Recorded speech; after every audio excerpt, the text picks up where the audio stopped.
Hello everyone, today we are covering the floating frog fen. I would say the trickiest part of this stage is actually going to be the second room. The frog movement and the bubble spawn patterns are actually completely random.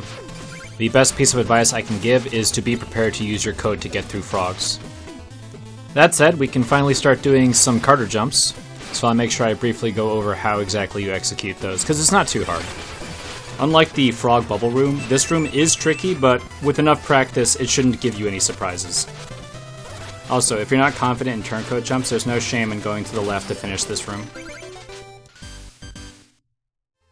So like I mentioned before, the next room is super random. You're not going to know how fast frogs are going to move or where bubbles are going to spawn. And one thing that adds to the frustration is that while you would like to bash and roll through the room, sometimes your roll will bonk off of a frog because you don't know how active the hitbox is or how big it is, and sometimes you'll just accidentally bonk into one, you could end up dying. So to remedy that, we're going to use the turncoat because that ignores the hitbox.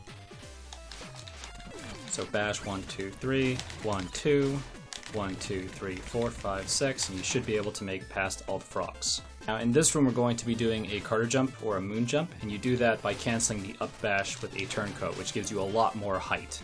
It's not that hard to do once you get used to it. Now in this next room, you can use a charged bash to make it over the checkpoint. Just be wary, sometimes you might hit it because the timing is a little precise.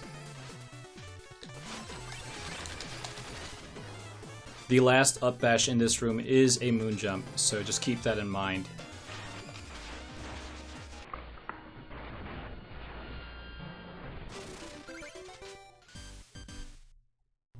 That's all that really needs to be said about Frog Fen. Next time we'll be doing the Lunkaroth Lagoon. See you then.